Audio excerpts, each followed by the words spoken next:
Ladies and gentlemen, welcome back to the 2023 Fort Smith International Film Festival. I'm hanging out again with our final panel.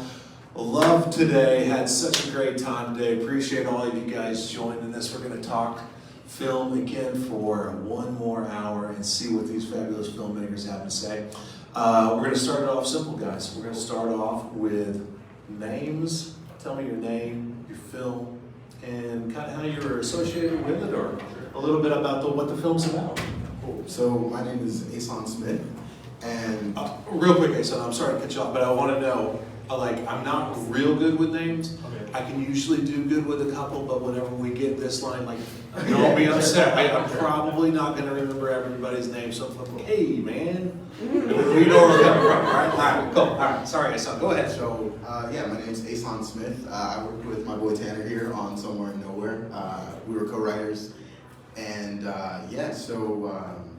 as far as the project goes, a little bit about it, we initially wrote it probably when we were like 15 or 16, something like that. And so this has been in your back pocket for a minute. It's the first film that we ever, and it was initially like a 7 or 8 minute film, but it's the first thing that we ever really recorded and put some heart into, and something that we were proud of. And since then, we made a couple other short films with varying degrees of success, and this is the one we knew, whenever we finally have all our ducks in a row, we're gonna hit it again. And yeah, here we are, a couple years later, a lot older, I feel ancient now, but yeah, it's come a long way from the first day you sat down with that pen and paper and wrote it down. Exactly, for sure. Exactly. My name is Tanner McChristian. I'm the co-writer, director, editor, and cinematographer for Somewhere in Nowhere. It's a psychological horror drama. And, wow, I've already forgot. What were the other questions you asked? Just who you are, the film, and a little bit about it. Okay, well, yeah, like you said, we've been writing it for a while, way back when we were in junior high, getting into high school. And we did make it into a short. It wasn't good. Don't watch it, please. But yeah, we were able to scrape together some really talented people to help us make it into not just a short, but a full-length feature film. And I think we were able to do really something special with it. So, congratulations, guys. Thank you so much. Yeah, for sure. So we're going to start from the beginning. I mean, all films, they come from somewhere. There is an idea that blossoms into this story, and this story that's shared with friends, and these friends become a crew, and all of a sudden you find yourself out in crazy places with cameras filming crazy stuff. Talk to me about your stories, where they came from, what was the inspiration, and what was your goal with the films you made? Where did our film come from? Yeah, you guys wrote this a long time ago, right? Yeah, You're gonna have to go yeah. in the time machine, go back in time here. When we're Go ahead for just a moment. No, you can have it. I think I had the initial idea for it. I think it was a knee-jerk reaction to seeing that film, It Comes at Night. I remember liking that. Yeah. It's one of those films where it gives you no answers at all. It just presents a really, can we curse on this? You can, yes. It presents a really fucked up situation and doesn't really give you a happy ending to it. And I kind of wanted that. I kind of wanted to make my own version of that. That's where it started. It certainly isn't where it ended, though. Yeah, so from what I remember, it sort of blossomed into, this story of loss, and in some cases grief and the psychological effect that can, have on people, and also a community whenever loss happens. And I remember that's, I think, obviously It Comes at Night is where Tanner got the inspiration, but once we started talking more, I remember, back then, I'm spending the night or the weekend at him and his dad's place, and, we're talking about all these crazy ideas we have for if I wrote a comic book, or if I could do a video game or something. But then, what Somewhere in Nowhere was at the time, Lee, it really, whenever we talked about it, it was okay, dude, this is deep. Also, we're kids, so how do we like show that we're serious about this? And I don't know if technically we did that so well back then, but I can say for sure that like the one thing that has remained consistent through the production of Somewhere in Nowhere from Lee, that initial story, is the feeling, you know. But yeah, hopefully that answers the question.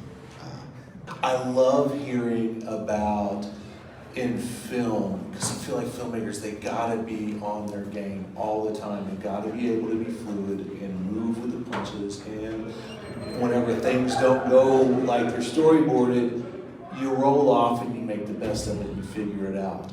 I want to hear those stories. Yes. The stories where you had things planned and they didn't work out, but you made the best of it. And the following question that I'll have as you go back in is the inverse of that. Those happy moments that are unexpected that ended up working for your film.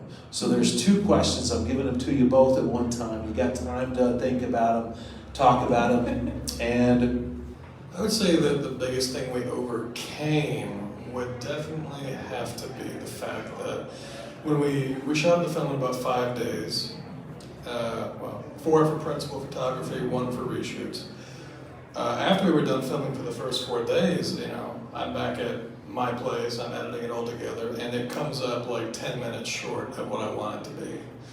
I'm like, man, well, whatever, maybe, it'll just be a short film, it'll just be a short film.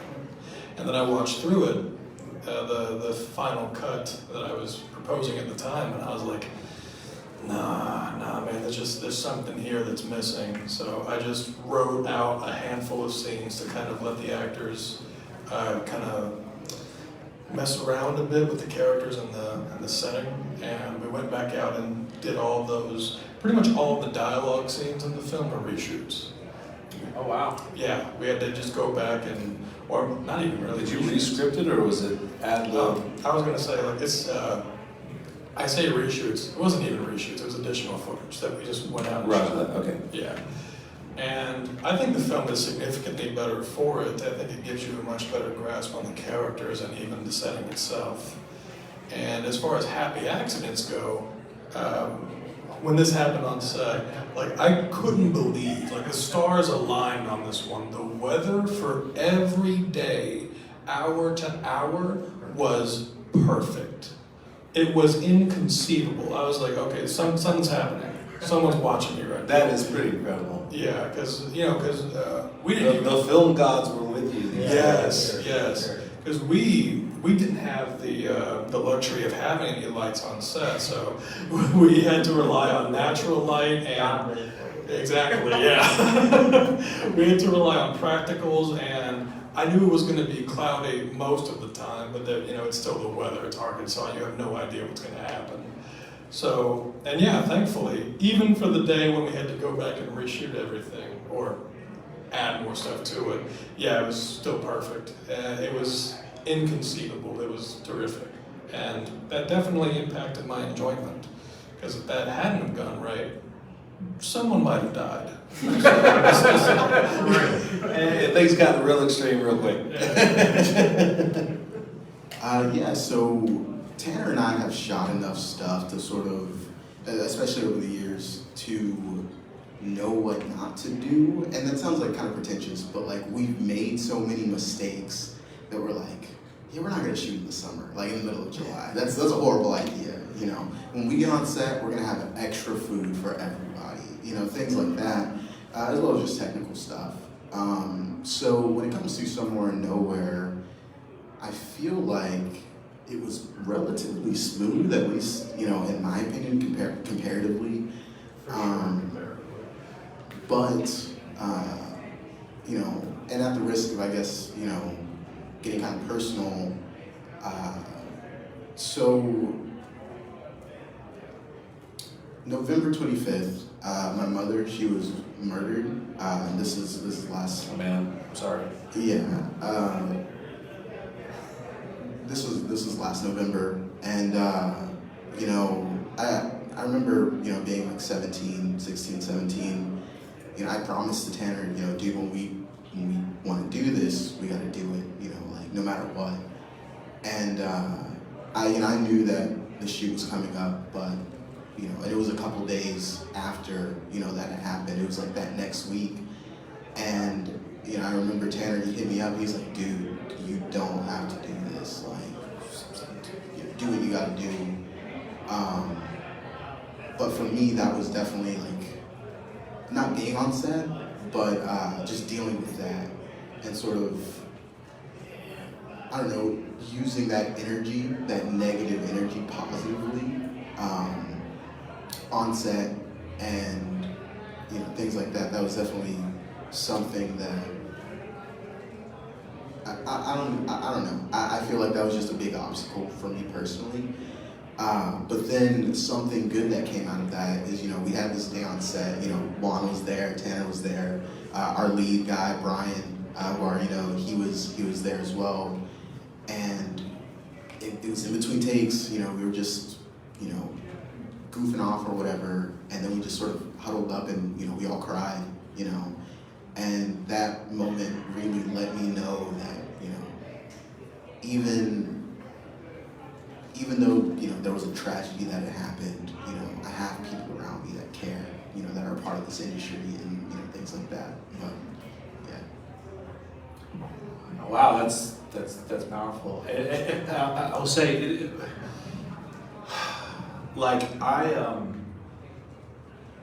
I feel like, and I mentioned this in the previous, I feel like crews and teams, it's been a common thread through what we've talked about today, and the importance of having those people.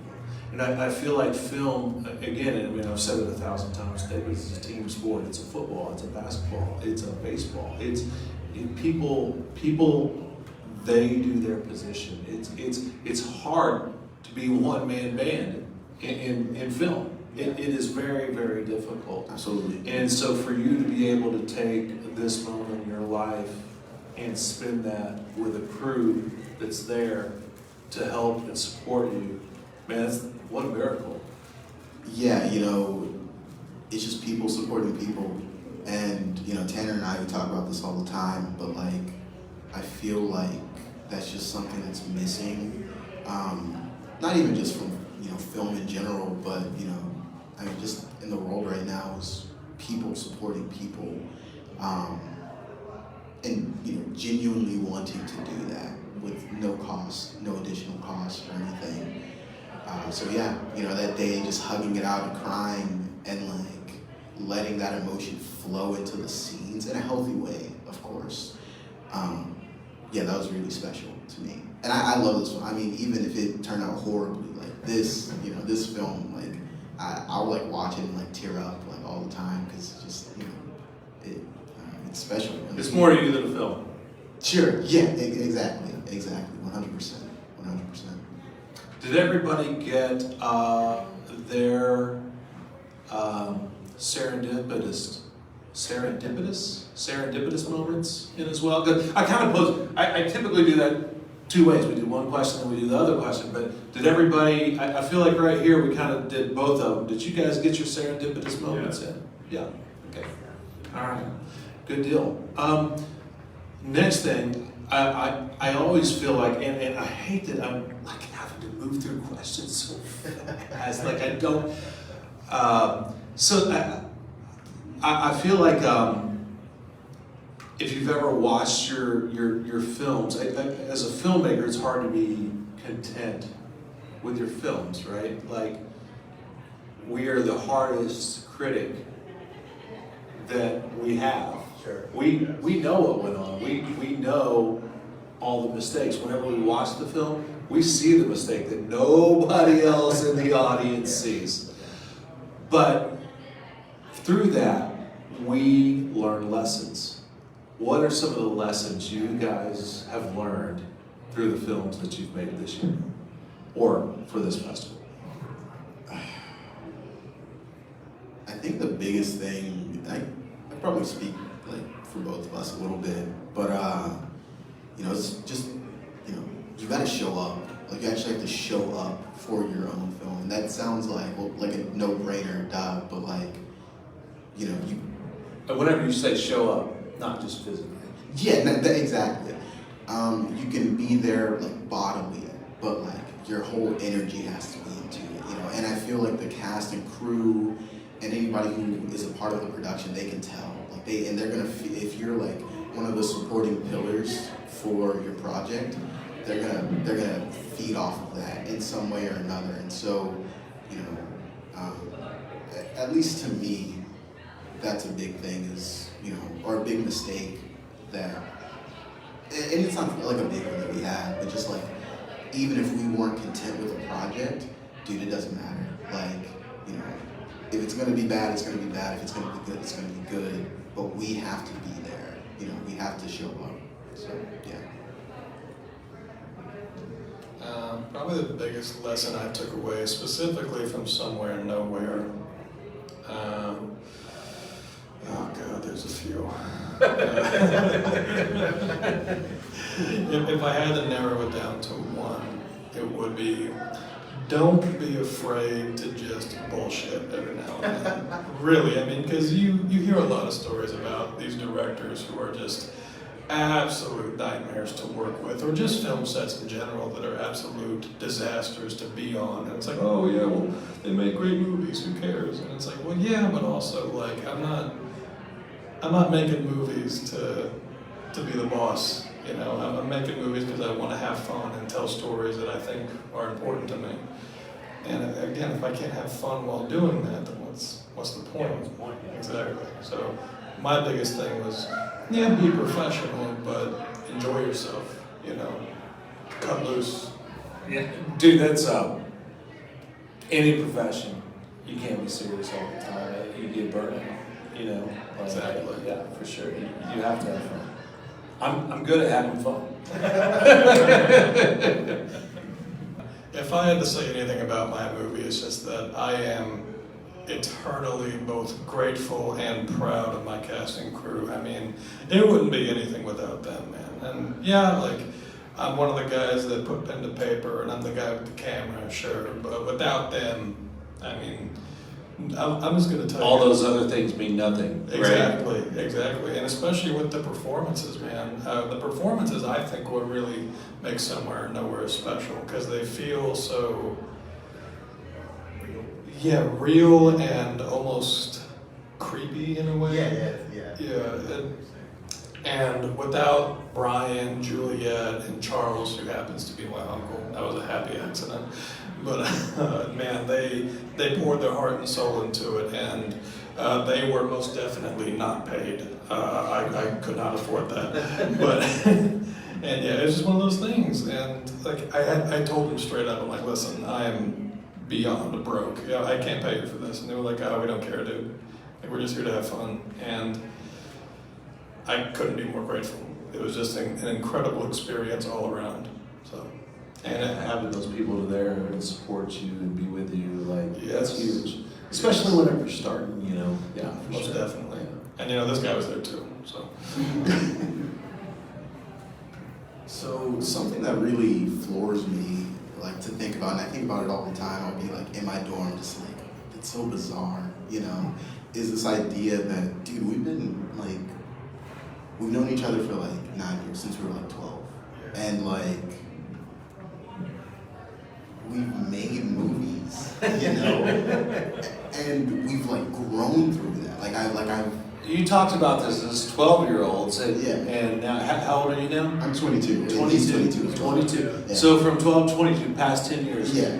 The things that you talked about, 10 years later, you're doing it. That's so bizarre to me. I just like, sometimes I get It's that. amazing, right? It's not It is. bizarre. It's just, it's amazing. Sure, and well, even through our projects, you know, like, this guy, he's not even my best friend, he's my brother, you know, and I've seen him grow up, you know, and like, well, I'll like watch past projects that we've done, and I'm like, dude, like, where was I at when we made this? And like, where was he at when we made this? And, you know, project after project, as it all culminates and, you know, life moves on and things like that, it's like, Somewhere and Nowhere, watching it, it's like, dude, I can see all the mistakes that we made in the past, and like all of like the successes. I can see, like, it's molecular almost, how like this is the moment that it came to, And so yeah, that's at least something that I think about, pretty constantly when it comes to Somewhere Nowhere, but also just our films in general.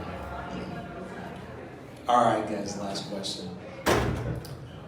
And it is 11:06. We got 24 minutes for awards. So take your time, but don't take too much time. What's next? What's next? Are we allowed to talk about that? Yeah, you're allowed to talk about it. Don't ask him. Answer the question. Well, he's not writing the next one, that's the thing. Answer the question. So, I mean, we just got to give the people what they want, Obviously, Somewhere Nowhere, it was, not only like, at least in our minds, like pretty, successful and, just a project that we can be proud of. Looking forward, or into the future rather, Sins of Our Sons is something that we're working on now. I read through the script. It's like the longest thing that, Tanner's worked on up until this point. And, that's just, I mean, it just boils down to, we're going to try to give the people what they want and more of what we've given them so far, for sure. But To kind of elaborate on Hassan's statement, we are working on another feature, and as he said, it's called The Sins of Our Sons. We're in deep now. We got the cast, we got the script, we have one of the locations. So we're going forward with that. Hopefully, I'll see you next year. So can we maybe see this next year? Or is this going to be maybe a 2025? I'm crossing my fingers for Yeah. next year. Hey, you got this. Thank Make it happen. You've done it. Do it again. I shall indeed. You shall. I really wish that I had more time. I really do. I have thoroughly enjoyed this. I thoroughly enjoyed the day. Last year at this time, we had 45-minute scheduled panels with 15-minute breaks. But I felt like that wasn't enough to get through, so we did. I literally ran panels an hour and we're shuffling. This has been such a pleasure. Like it's been perfect, and I've loved having conversations with you guys. I wish I had more time. I would love to have, honestly, an hour with each one of you just to let you guys talk about your films and all of that. But I 100% appreciate you guys being a part of this year's film festival. Love being able to share your films with our community. And I hope to see you, each and every one of you, back here, hopefully in the same panel room, unless we grow bigger and get a bigger panel. I mean, I'm okay with that. I'm not going to push for it because I feel like this is about max for being able to go on. Anyway, thank you guys very much. Ladies and gentlemen, thank you all for being with us this entire day for the 2023 Portsmouth International Film. I can't believe this is my last panel. Like 3 years, I've missed the film festival, but I've had the wonderful opportunity to stay in here and talk with you guys. All right, hope to see you all next year. Ladies and gentlemen, have a good night. We're out. We're going to do awards. Hey, thank you all. I appreciate it. Tanner, always a pleasure. Absolutely. Thank you. Good job. Absolutely amazing. Thank you so much.